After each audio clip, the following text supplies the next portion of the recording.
మంచిర్యాల జిల్లా Srirampur open cast SRP 3 గన్ల వద్ద తీవ్ర ఉద్రిక్తత నెలకొంది. బీజేపీ తెలంగాణ ఆధ్వర్యంలో నిర్వహించి తలపెట్టిన సింగరేణి భరోసా కార్యక్రమానికి పోలీసులు అనుమతి లేకపోవడంతో భారీగా బందోబస్తు ఏర్పాటు చేసి నేతలను కార్మికులను అడ్డుకున్నారు. ఇక సింగరేణి గనుల పరిసరాల్లో శాంతి భద్రతల దృష్ట్యా ఈ క్షేత్రస్థాయి పరిశీలన నిరసన కార్యక్రమానికి పోలీసులు ముందస్తు అనుమతి నిరాకరించారు. రోడ్డుకి ఇరువైపులా ఎవరూ లోపలికి వెళ్లకుండా పోలీసులు అయితే ముళ్ల కంచెలు బారికేడ్లతో భారీ బందోబస్తు ఏర్పాటు చేశారు.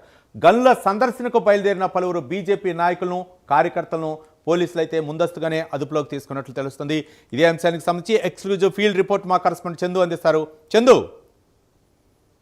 ఓకే రవి, ఏదైతే ఉదయం నుంచి బీజేపీకి సంబంధించిన సింగరేణి భరోసా యాత్ర అయితే ప్రారంభమైన కొద్దిసేపటికే ఏదైతే శ్రీరాంపూర్ కు సంబంధించి ఉపరితల గనుల వద్దకు చేరుకునేసరికి అయితే పోలీసులు అయితే బారికేడ్లతో అయితే అడ్డుకున్నారు. దీనికి సంబంధించి ఈ సింగరేణి సంబంధించిన యాత్ర అనుమతి లేదంటే అయితే పోలీసులు అయితే అడ్డుకున్నారు. దీనికి సంబంధించి ఇప్పటికే సింగరేణి ప్రాంతంలో ఏం జరుగుతుంది, అసలు సింగరేణి ప్రాంతానికి సంబంధించిన బొగ్గు నిక్షేపాలపై అయితే ఒక స్కామ్ జరిగిందంటూ హరీష్ రావు అయితే ఒక బహిరంగంగా ఒక ప్రెస్ మీట్ పెట్టడం జరిగింది. దీనికి సంబంధించి ఇటు కవిత కూడా ఈ సింగరేణి భరోసా యాత్ర పేరుతో అయితే కవిత కూడా పర్యటించారు. అదే విధంగా ఈ మధ్య కాలంలోనే ఇటు మంచిర్యాల జిల్లా ఇటు శ్రీరాంపూర్ ఏరియాలో కాంగ్రెస్ పార్టీ ఉప ముఖ్యమంత్రి బట్టి విక్రమార్క కూడా సింగరేణి ప్రాంతంలో పర్యటించి సింగరేణి కార్మికులకు కారుణ నియామక పత్రాలు అందజేశారు. అదే విధంగా సింగరేణిలో ఎలాంటి స్కామ్ జరగలేదు.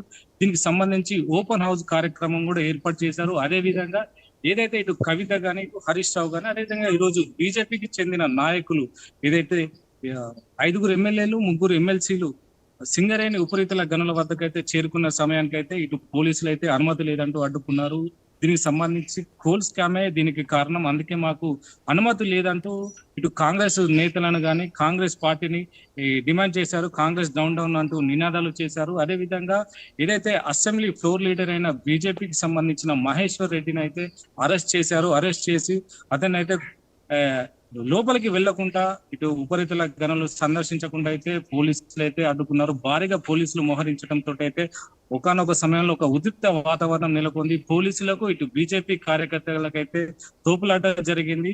అనంతరం పోలీసులు ఎంత చెప్పినా కూడా ఇటు బీజేపీ నాయకులు వినకపోవడంతో అయితే మహేశ్వర్ రెడ్డిని అరెస్ట్ చేయడం జరిగింది. అదేవిధంగా ఇటు ఎమ్మెల్యేకి చెందిన నాయకులను అదేవిధంగా బీజేపీకి చెందిన నాయకులను కూడా వారు అక్కడి నుంచి వెళ్ళగొట్టే ప్రయత్నాలు అయితే చేశారు. అనంతరం బీజేపీకి చెందిన నాయకులు అయితే ఆరోపించారు, బొగ్గు స్కామ్ జరిగింది కాబట్టి మమ్మల్ని ఉపరితల గనులకైతే వెళ్లకుండా అడ్డుకుంటున్నారని అంటే ఇటు మహేశ్వర్ రెడ్డి గాని ఎమ్మెల్సీ అంజిరెడ్డి గాని చెప్పడం జరిగింది. దాంతో పాటు ఇటు బొగ్గుకు సంబంధించిన 40 లక్షల మెట్రిక్ టన్నుల బొగ్గుకు సంబంధించిన ఏదైతే ఉపరితల గనులకు సంబంధించి బొగ్గు నిక్షేపాలు మాయమయ్యాయని ఒక ఆరోపణతో అయితే ఇప్పటికీ ఇటు సింగరేణి ప్రాంతంలో దీనికి సంబంధించి ఏదైతే అఖిలపక్ష నేతలతో అయితే ఒక మీటింగ్ ఏర్పాటు చేయాలి, దీనికి సంబంధించిన సిబిఐ ఎంక్వైరీ కూడా ఏర్పాటు చేయాలని అయితే ఇప్పుడు మహేశ్వర్ రెడ్డి అయితే కోరడం జరిగింది. దీనికి సంబంధించి ఇప్పుడు కిషన్ రెడ్డి కూడా గతంలో సీఎం రేవంత్ రెడ్డికి అయితే లేఖ రాయడం జరిగింది. దీనికి సంబంధించి ఏదైనా కూడా ఆధారాలతోటి చూపించాలి, దీనికి సంబంధించిన వెంటనే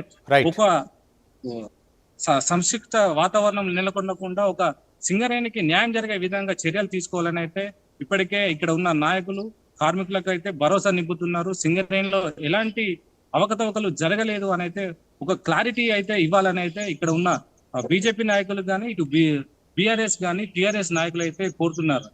రైట్, థ్యాంక్ యూ చందు.